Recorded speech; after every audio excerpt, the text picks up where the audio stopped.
Hey guys, I'm Cyborg Sheep, and welcome to the Weekend Post. And in this video, it's been a long time waiting, I know, but now it is finally time to reassemble this RC car. Now, let me talk about a couple of things. Probably the biggest thing to talk about is this thing right here. This is the armature out of the old motor that was originally on the car. In the last video in which I worked on this car, I said that I was going to turn this motor from a brush motor into a brushless motor. That process hasn't been going very well. As you can see in the picture, you might see lines that separate all the iron pieces on this armature. And it is true, those are actually separate pieces altogether. And there is no way that they are glued together whatsoever. So that has been my problem since the last RC car project build. Trying to figure out how to get this kept together without having it falling apart when it spins.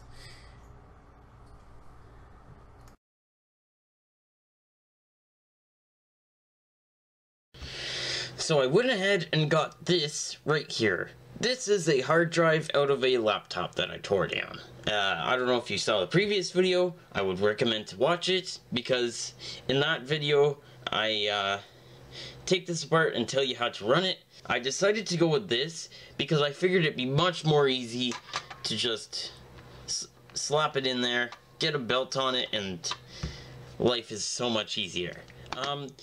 So now I'm pretty much ready to start the reassembly. So let's get started.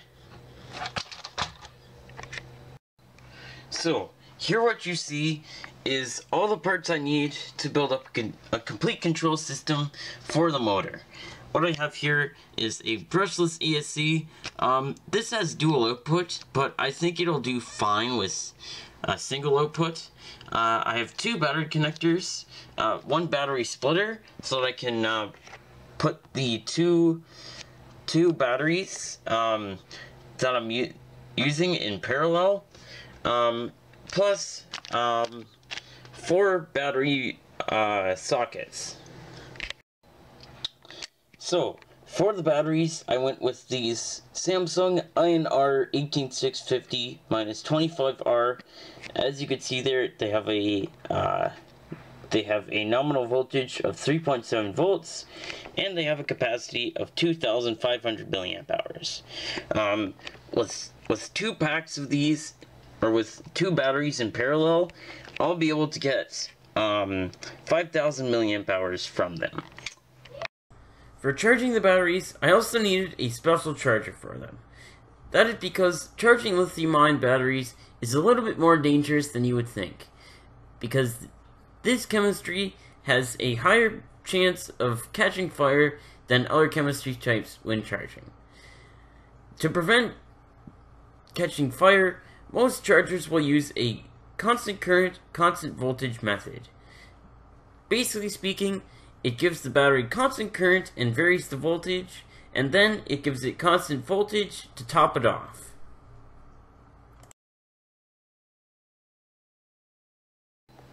In addition to that, I'm going to use this little micro servo right here for the steering, and to control it all, I'll be using this FlySky receiver and FlySky FSGT2B remote. So as a first step, I started dealing with those cheap battery terminals. Basically speaking, I took a slotted screwdriver and stuck it underneath one of the pins of the battery terminal and pried it upward. After I had all of them pried upward, I could take it out and put in the new battery terminal. For new battery terminals, I used the old battery terminals from the car. First, what I did is there was a little bit of solder on the old battery terminal, so I took that off with a soldering iron and then pulled it out with a small pair of pliers. So after that, I got it started working on the rest of the battery terminals.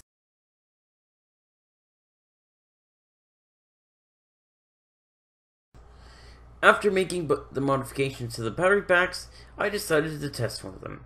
So I got a lithium-ion battery and put it into the slot.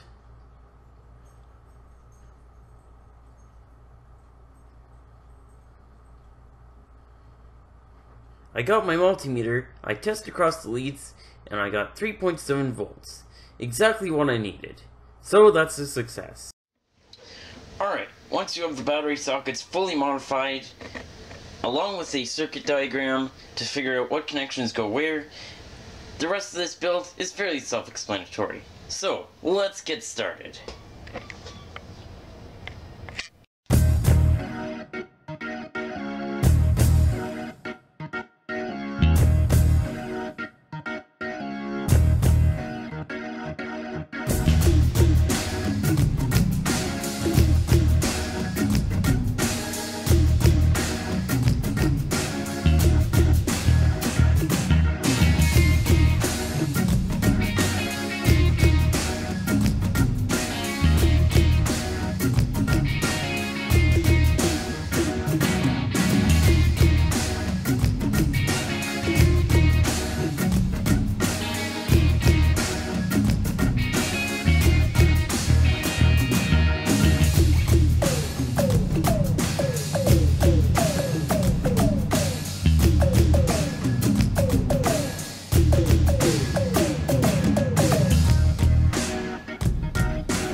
basically how this whole system is built. It's not really that hard. It's mostly just time consuming because you need to make sure that you get a good secure solder joint. I would also recommend you, whenever possible, to cover your connections up. As you can see right here, there's this sort of white sleeve over a joint. I did that because should these wires ever come in contact with each other, they don't short out, and if they short out, that's a bad thing. So I've done that wherever possible, on the battery, right here on the ESC end for the battery lead, and yeah. Also, I would recommend, after this, I'm just going to put some hot glue on some different places, such as right here on the contacts for the motor, and on the switches to make sure that the wires don't break off, and to make sure that these don't short out. But other than that, I'm basically ready to take all this and dump it onto the car. Now, like at the beginning of the video, I mentioned that I'm going to be using lithium-ion batteries, and the fact that those lithium-ion batteries can be dangerous if handled improperly. So, for charging them, I need a special device. This thing right here. This is basically a lithium-ion battery charger, and this will be what I'll use to charge up the batteries.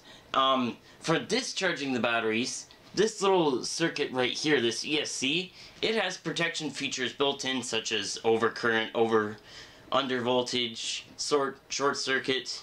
Well, maybe not short circuit, but protection features to make sure that the LiPo, or in this case lithium-ion batteries, do not get damaged in any way while they're discharging. But for charging them, I need this. Now, this says on the back here that it requires a 5-volt, 2-amp, 2.1-amp power supply. Now, that is something that I do not have. The biggest power supplies that I have are only 1 amp. Now, I do have a 5-volt, 8-amp power supply, which should be more than enough to support this charger's needs. So, what I'm going to get to work doing now is modifying this charger in such a way that it can work with a power supply, the 8-amp one, and so let's get started working on that.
So anyways, as we can see, it works. So I'll just let these two others charge up, and then we'll see what's happening. So, as you can clearly hear by the sound of the motor right here,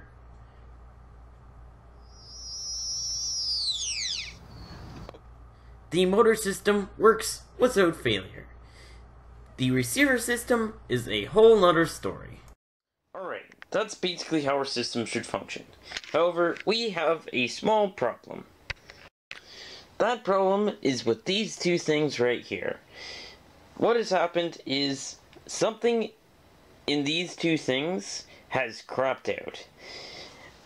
What's happening is when I give inputs on here, this receiver and this servo do not respond. So, even though it does center, one of these is not changing the signal going into this.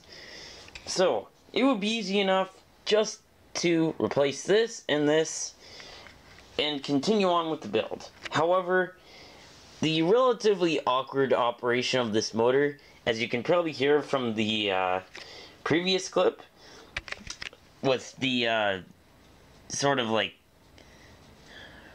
back and forth rotational motion and not smooth startup when I first jam on the trigger, even though it is a normal operation for this ESC, for the case of my car, it's not that ideal.